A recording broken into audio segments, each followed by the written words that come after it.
आसनसोल के कल्ला इलाके में पूनम कुमारी नामक एक तकरीबन 15-16 साल की लड़की ने ईसीएल के एक बंद चाणक में छलांग लगा दी। प्राप्त जानकारी के अनुसार घटना प्रेम प्रसंग का बताया जा रहा है। सूत्रों के मुताबिक ये लड़की जिस लड़के से प्यार करती थी, उसने एक दिन पहले ही फांसी लगाकर आत्महत्या कर ली। आत्महत्या करने वाले लड़के का नाम सोनू पासवान था। वो भी कल्ला इलाके के उसी क्षेत्र में रहता था जहां लड़की का घर है, मगर किन्हीं कारणों से जब उनको लगा कि वो नहीं मिल सकते तो लड़के ने आत्महत्या कर ली। इसके उपरांत लड़की ने भी चाणक में छलांग लगा दी। घटना की जानकारी मिलते ही 14 नंबर वार्ड के पार्षद उत्पल सिन्हा मौके पर पहुंच गए। पुलिस और दमकल विभाग को खबर दी गई। वो लोग भी तुरंत मौके पर पहुंच गए और लड़की को खोजने की कोशिशों में जुट गए। उत्पल सिन्हा ने बताया कि प्रशासन की तरफ से कोशिश जारी है, लेकिन आखिरी समाचार मिलने तक लड़की का कोई पता नहीं चल पाया था। यार क्या सुने थे आप? घटना घटी कि मेरे बहन चाणक में कूद गई, तो हम दौड़ कर आए और बचाने के लिए सबको बुलाएं, और तब तक में सब मेरे पास आ गए। क्यों कूदी है, किस कारण से? बोला जा रहा है टॉर्चर का कारण है, लव केस का कारण है। तो फिलहाल अभी स्थिति क्या है आप लोग का परिवार? देखिए, अभी स्थिति खराब है। सर लोग भी कोशिश कर रहे हैं, बॉडी अभी तक रिकवरी नहीं हो गया, 24 घंटा से ऊपर होने जा रहा है। आपका नाम और बहन का नाम? मेरा नाम इंद्रदेव सिंह और बहन का नाम पूनम कुमारी।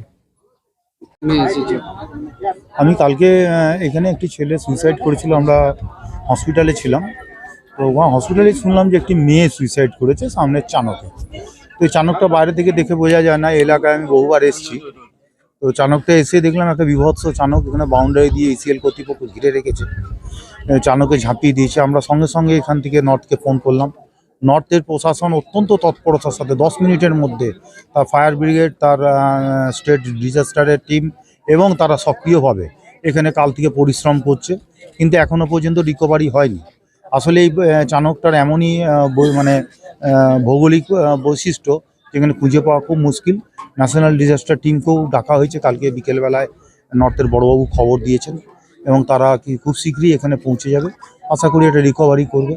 এবং যে পরিবার থেকে ঘটনা ঘটেছে, একটি নাবালিকা মেয়ে মৃত্যুর এই অ্যাক্সিডেন্ট এবং সুইসাইড, এটা বলা যায় না। আমরা সমব্যথী। আমরা কাল থেকেই এই পরিবারের পাশে আছি সমস্ত স্থানীয় মানুষ নিয়ে, এবং এটা উদ্ধার হওয়ার পরে আমরা দেখব পরিবারের সাথে কি কারণে ঝাঁপ দিয়েছে, মানে কি বিষয়টা? দেখুন, এই বিষয়টা এখনও আমরা সঠিকভাবে বলতে পারবো না। স্থানীয়ভাবে কিছু কিছু লোক বলছে একটা প্রণয় ঘটিত ব্যাপার আছে, কিন্তু যতক্ষণ না দুটো বা পরিবারের থেকে আমরা শুনছি ততক্ষণ এটা ক্লিয়ার আমরা বলতে পারবো না। আপনার নাম? उत्पल सिंह, এই ওয়ার্ডের কাউন্সিলর, ওয়ার্ড নম্বর 14 काउंसिलर।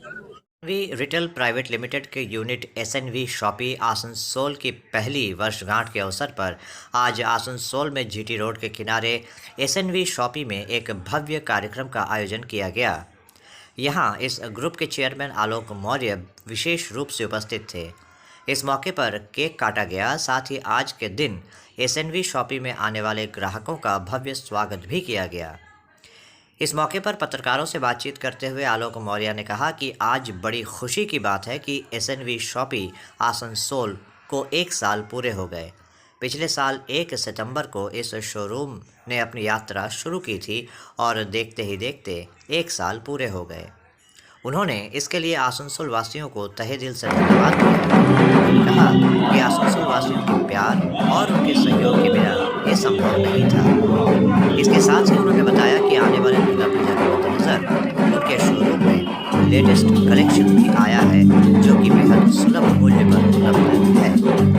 उन्होंने इस बात पर भी खुशी जताई कि आसनसोल में उनको जिस तरह की प्रतिक्रिया लोगों से मिली है वो सराहनीय है, और आने वाले समय में वो आसनसोल वासियों से अपने इस संबंध को और प्रगाढ़ करना चाहते हैं।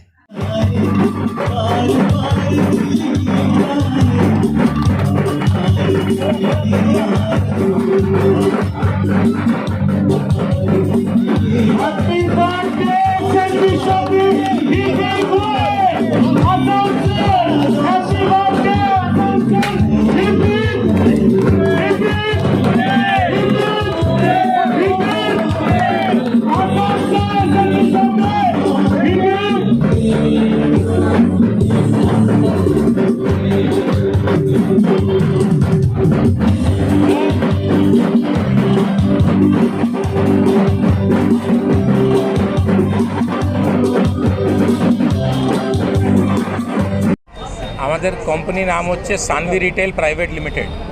আমার ব্র্যান্ড হচ্ছে এসএনভি শপি। আমরা এটা স্টার্ট করেছি 2020 1 সেপ্টেম্বর থেকে কোম্পানি স্টার্ট হয়েছে। আর আমাদের এটা 70 শোরুম, 70 নম্বর শোরুম। এটা আমরা 1 বছর আগে এখানে উদ্বোধন করেছিলাম। আমাদের অনিলজির মতলব এর উপরে খুবই আমাদের কি বলবো, ওনার কারণে এটা উদ্বোধন হতে পেরেছিল। আর আজকে আমরা ফার্স্ট অ্যানিভার্সারি এখানে সেলিব্রেট করছি। তার জন্য আমি এখানকার লোকাল লোকের খুবই ধন্যবাদ যে ওরা আমাদের ব্র্যান্ডকে পছন্দ করেছে আর আমাদের এখান থেকে ভালো কেনাকাটা করে। আর সবথেকে বেশি আমি অনিলজিকে থ্যাংক ইউ বলবো যে উনি আমাদের খুবই সহयोग করছেন সব জায়গায়। Thank you. नमस्कार दोस्तों, मैं बापी बनर्जी अपने सहयोगी ब्रिजेश सिलाई अंसारी के साथ आसनसोल टाइम्स में आपका स्वागत करते हैं। आज हम एक विशेष अवसर पे आपसे मुखातिब हुए हैं। आज जैसा कि आप सब जानते हैं, आसनसोल में एसएनवी शॉपी किसी परिचय का मोहताज नहीं है। आज उसकी पहली वर्षगांठ है। इस पहली वर्षगांठ के अवसर पर यहाँ एक कार्यक्रम का आयोजन किया गया और इसके बारे में और विस्तार से जानने के लिए हमारे साथ मौजूद हैं मोर ग्रुप के chairman Shri Alok Maurya ji. Sir, Asansol times में आपका स्वागत है। आज जो एसएनवी शॉपी आसनसोल की पहली वर्षगांठ हुई, इसके बारे में कुछ बताइए। हमारी company Sanvi retail private limited है, जो कि 2 साल पहले हमने ये कंपनी स्टार्ट की थी। फर्स्ट पैंडेमिक के बाद ही हमने ये कंपनी स्टार्ट की थी। अभी तक हमने आसनसोल का ये जो हमारा शोरूम है, ये 70वां शोरूम है। पिछले 2 साल में हमने टोटल 73 शोरूम खोले हैं। हमारा ये आज पहला इस कंपनी मतलब इस आसनसोल शोरूम का पहली वर्षगांठ है, इसीलिए हम इसको आज सेलिब्रेट करने के लिए यहाँ इकट्ठे हुए हैं। हमारी पूरी टीम यहाँ लगी हुई है और हम जिस तरह से हमारे ग्राहकों का यहाँ पे आवागमन देख रहे हैं, उससे हमें खुशी हो रही है कि आसनसोल के लोगों ने हमें पसंद किया है और हमें चुना भी है। और हम आशा करते हैं कि भविष्य में हम आसनसोल के लोगों के लिए अच्छे कपड़े सही दामों पे उपलब्ध कराएंगे। टेक्सटाइल इंडस्ट्री में हमने सुना है कि आपका एक लंबा इतिहास रहा है। काफ़ी दिनों से आप, काफ़ी दशकों से आप टेक्सटाइल इंडस्ट्री में हैं। आसनसोल में बिज़नेस का अनुभव कैसा रहा? मैं टेक्सटाइल इंडस्ट्री में पिछले 43 ईयर से हूँ। 1979 में मैंने बिज़नेस ज्वाइन किया था और आसनसोल मैं कभी ज़माने में आया करता था जब मैं कपड़े बेचता था और यहाँ पे मैं काफ़ी लोगों को कपड़े बेचता था। बट फिर बाद में मैं होलसेल का बिज़नेस थोड़ा मैंने स्लो किया था, मैं गारमेंट में घुस गया।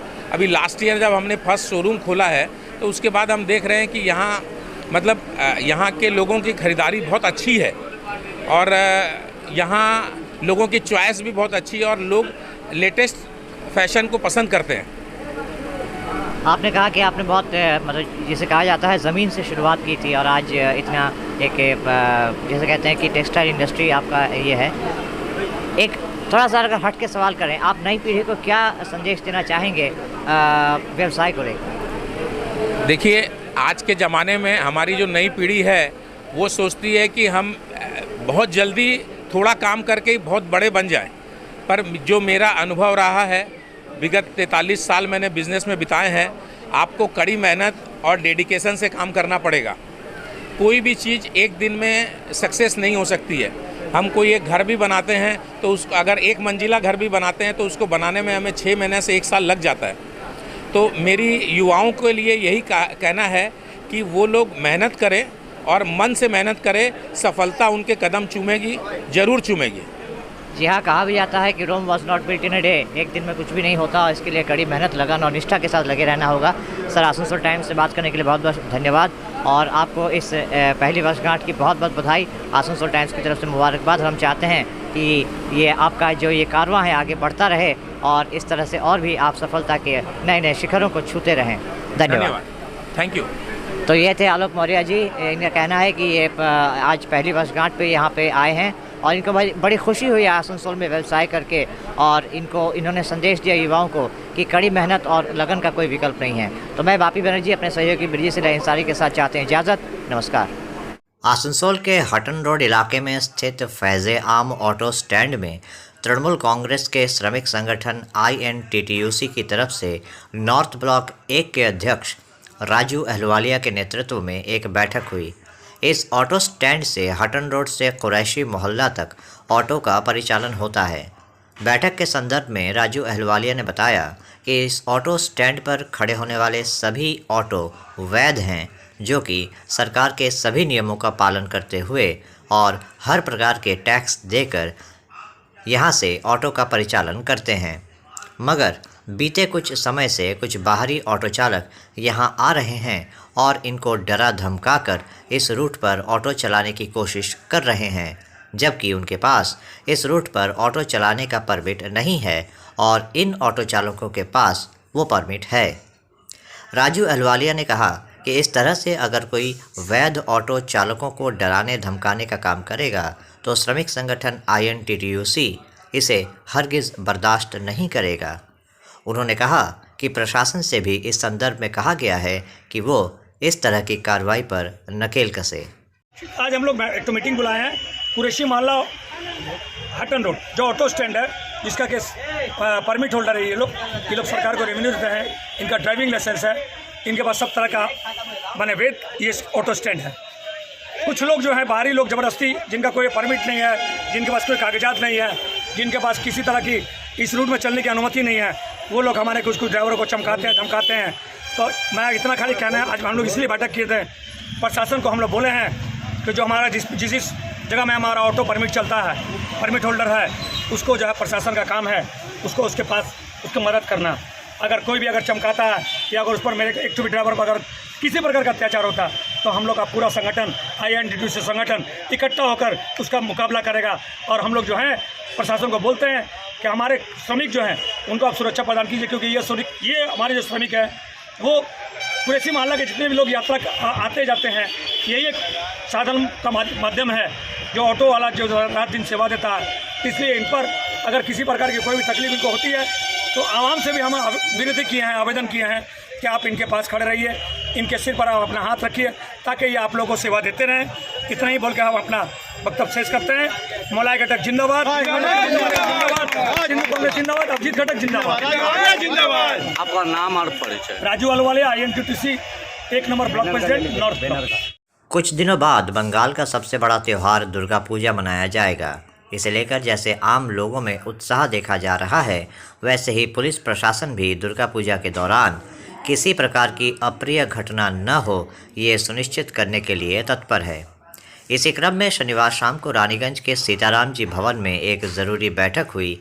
यहाँ आसनसोल नगर निगम की तरफ से MMIC दिव्येंदु भगत, ACP सेंट्रल 2 श्रीमंत बैनर्जी, रानीगंज थाने के IC सुदीप्तो दासगुप्ता, दमकल तथा आबकारी विभाग के अधिकारियों सहित रानीगंज इलाके के सभी पूजा कमेटियों के प्रतिनिधिगण उपस्थित थे। यहाँ श्रीमंतो बैनर्जी ने कुछ बेहद अहम बातें लोगों के सामने रखीं। उन्होंने कहा कि पुलिस प्रशासन हमेशा तत्पर रहती है ताकि त्योहारों के समय कोई अप्रिय घटना न हो। वो खुद दुर्गा पूजा के दौरान रानीगंज जोन में ही रहेंगे और ये सुनिश्चित करेंगे कि दुर्गा पूजा में किसी भी आम आदमी को किसी प्रकार की तकलीफ़ न हो। लेकिन इसके साथ ही उन्होंने आम लोगों और पूजा कमेटियों को भी अपनी जिम्मेदारियां याद दिलाते हुए कहा कि राज्य सरकार और पुलिस प्रशासन हमेशा लोगों की सेवा में तत्पर है, लेकिन जनता की भी कुछ जिम्मेदारियां हैं जिनको उन्हें निभानी चाहिए।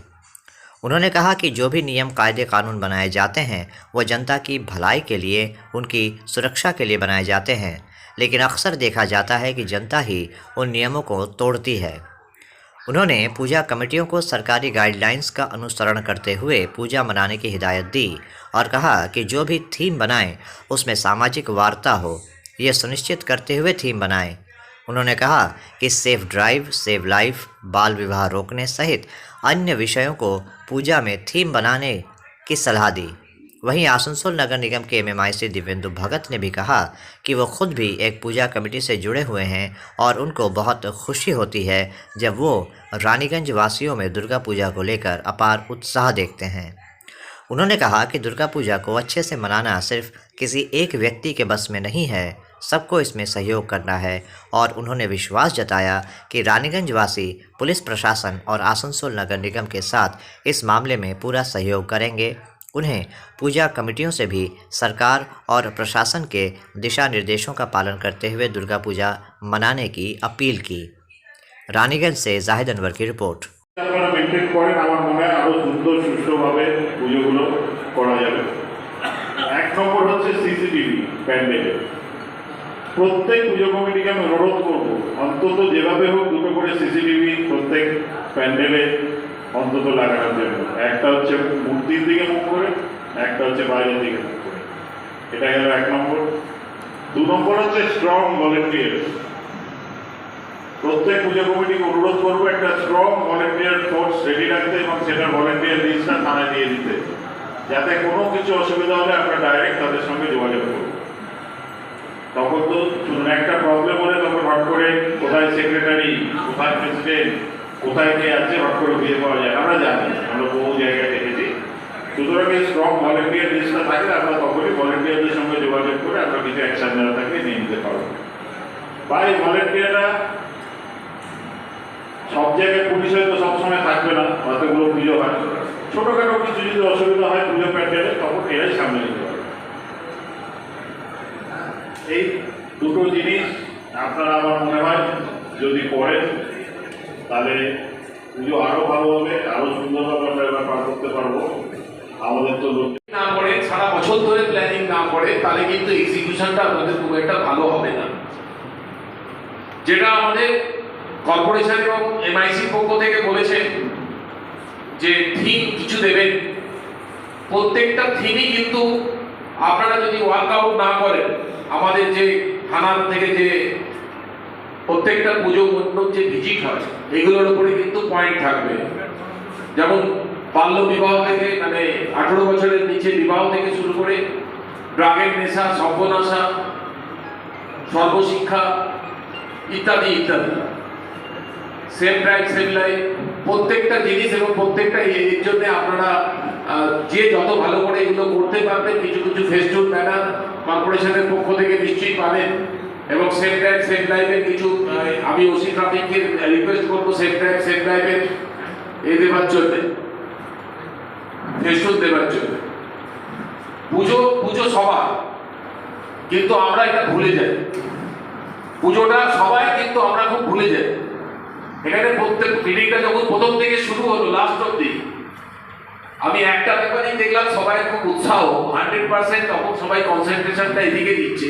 যখন আমার আইসি সাহেব যখন ওই ডোনেশনের ব্যাপারটা যেটা গভর্নমেন্ট গ্র্যান্টের কথাটা বললো তখন সবাই কিন্তু অ্যাটেনশনটা এদিকে গেল।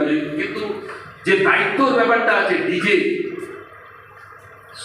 এবং নিষিদ্ধবাজি, সেই ব্যাপারে কিন্তু খুব একটা আমি দেখলাম প্রচন্ড রিল্যাক্টেড, কেউ শুনতে চাইছি না। আইনটা কিন্তু শুধু আমাদের জন্য নয়, আমরা এক্সিকিউট করবো। গভর্নমেন্ট গ্র্যান্ট, গভর্নমেন্ট প্রত্যেকটা সুযোগ সুবিধা আপনারা নেবেন এবং গভর্নমেন্টের ইম্পোস্ট আইনটা আপনারা ক্যারি আউট করবেন না, মানবার সামান্যতম চেষ্টা করবেন না, সেটা কিন্তু হয় না।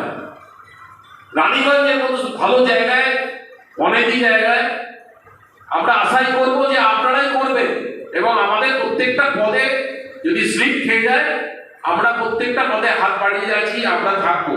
এবং বিশেষত দুর্গা পুজোয় আমি রানীগঞ্জের জোনটাই, আমার অন্য জোনে আমি থাকি না, রানীগঞ্জ জোনেই থাকি, ফলে আমাদের পাবেন, আমাকেও পাবেন এবং আইসি সাহেব তো সারাক্ষণ থাকবে, অন্যান্য অফিসাররা থাকবে। ট্রাফিক্সের যে রুলটা নতুন করে চালু হয়েছে, কেন আমরা এত ঝগড়া করব? কেন সাধারণ লোকের সাথে আমরা এত ঝগড়া করব? এটা করছি টাকার জন্য, আপনাদের জন্য করা হচ্ছে, আপনাদের বাচ্চাদের জন্য করা হচ্ছে। বৃদ্ধ যারা রাস্তায় দাঁড়িয়ে থাকছে অনেকক্ষণ ধরে, যাতে স্মুথলি বেরিয়ে যেতে হয়, তাদের জন্য করা হচ্ছে। অহেতুক অল্টারনেশন, অহেতুক হেলমেট না পরা, যে সাইনগুলো দেওয়া হচ্ছে রাত্রিবেলা উল্টে ভেঙে দেওয়া, এগুলো এক্সপেক্টেড না। আপনাদের পক্ষ থেকেই এটা প্রোটেকশন করতে হবে এবং করতে হবে, এবং এটা যত সুন্দরভাবে আপনারা মানবেন এরপরে আমরা আবার আলোচনায় আসবো এই ট্রাফিকের যে ইম্পোজ। रानीगंज के बड़ी मस्जिद में आज एक पीस मीटिंग का आयोजन किया गया। तंजीम अहले सुन्नत वल जमात की तरफ से आयोजित इस पीस मीटिंग में बड़ी मस्जिद के इमाम मौलाना मुजफ्फर हुसैन रिजवी और मस्जिद के सेक्रेटरी मौजूद थे। इन्हीं की अगुवाई में ये पीस मीटिंग हुई। इनके अलावा इस मीटिंग के दौरान रानीगंज के तमाम मस्जिदों के मौलाना और सचिव गण उपस्थित थे। यहाँ सैयद नूरी अशरफी, मौलाना असद उल कादरी, मौलाना अब्बास, मौलाना अनवर रज़ा, मौलाना नसीम रज़ा मुख्य रूप से उपस्थित थे। इनके अलावा कई स्थानीय लोग भी इस मीटिंग में मौजूद रहे। कार्यक्रम के बारे में बताते हुए मौलाना अलहाज मुजफ्फर हुसैन रिजवी साहब ने बताया कि आज यहाँ एक पीस मीटिंग का आयोजन किया गया, जहाँ बड़ी मस्जिद के साथ साथ रानीगंज के तमाम मस्जिदों के इमाम और सचिव गण उपस्थित थे। उन्होंने बताया कि यहाँ सर्वसम्मति से फैसला लिया गया कि रानीगंज में होने वाले किसी भी निकाह में डीजे नहीं बजाया जाएगा, साथ ही पटाखे भी नहीं फोड़े जाएंगे और निकाह की सारी रस्में रात 11 बजे से पहले मुकम्मल कर ली जाएंगी। इसके साथ ही इस बैठक में यह फैसला हुआ कि रानीगंज में होने वाले किसी भी निकाह में अगर किसी परिवार ने बाहर से किसी मौलाना को लाकर निकाह की रस्में पूरी करने की कोशिश की तो ये नहीं होने दिया जाएगा। रानीगंज से जाहिद अनवर की रिपोर्ट। बड़ी मस्जिद में क्या मीटिंग चली आप लोग? आज बड़ी मस्जिद में मीटिंग चली है शादी ब्याह के मुतालिक। बहुत सारे जो खराफात होते हैं इसके लिए तमाम शहर रानीगंज के आइम्मा हजरात और जितने मदरसे के मोहतरम हजरात हैं, हर मसाजिद के सदर सेक्रेटरी या ज़िम्मेदारान हजरात हैं, उन लोगों को मौजूद किया गया था। वो लोग सब आए हैं और मुत्तफ़िक़ा तौर पे ये फ़ैसला हुआ कि शादी ब्याह में गैर शरई काम जैसे डीजे, गाना बजाना, नाच कूद ये सब होता है, इस सब को रोका जाए। और 2 बजे रात 1 बजे रात में जो बारात आती है फिर उसके बाद निकाह पढ़ाने की इमाम हज़रात को जगाते हैं। इस सिलसिले में सारी बातें हुई है। अल्लाह का शुक्र है कि जितने भी आइम्मा हज़रात या उलमाए किराम थे, तंज़ीम अहले सुन्नत के जानिब से और तमाम मसाजिद के सदर सेक्रेटरी और मुतवल्लियान हज़रात के जानिब से एक इत्तेफाक राय हुआ कि जिस बारात में डीजे या गाना, नाच या पटाखे वगैरह फोड़े जाएंगे, ऐसी शादी का निकाह इमाम हज़रात नहीं पढ़ाएंगे। कुछ टाइमिंग का भी टाइमिंग का ये हुआ कि बाराती वाले के मंगनी के टाइम में, दिन तारीख के टाइम में ये तय कर दिया जाए, बता दिया जाए कि 11 बजे तक ज़्यादा से ज़्यादा आएँ तो उसका निकाह पढ़ाएंगे। 11 बजे के बाद जो बारात आएगी उसका निकाह बाद नमाज फ़जर होगा। उज़्र माकूल होने पर अगर बाराती के जानिब से ये दरख्वास्त पेश करे कि हमारे साथ उज़्र पेश आई, अल्लाह न करे ऐसा हो किसी के साथ किसी से गाड़ी एक्सीडेंट हो गई या किसी वजह से परेशानी हो गई जिसके वजह से, तो उसके लिए उलमाए कराम ने ये तो वक्फ़ा रखा है कि ज़्यादा से ज़्यादा 12 बजे तक उज़्र माकूल होने के पर 12 बजे तक उसका निकाह पढ़ाया जाएगा। और उज़्र माकूल नहीं है, बिला वजह अगर वक्त को बर्बाद किया 11 बजे आया तो उसका निकाह नमाज फजर बाद होगा। और अगर ये भी बात आई निकल करके हमारे मजलिस में कि अगर बाहर वाले इमाम अगर निकाह पढ़ा दें तो इत्तेफाक ये राय हुआ कि अगर बाहर वाले बुला करके या बाराती वाले ये सोचे कि हम अपना इमाम ला करके निकाह पढ़वा लेंगे तो उसके ख़िलाफ़ तमाम आइम्मा की जानिब से और तमाम मसाजिद के कमेटियों के ख़िलाफ़ सख्त नोटिस दी जाएगी। आपका नाम बताएं। मेरा नाम मोहम्मद मुजफ्फर हुसैन रिजवी है।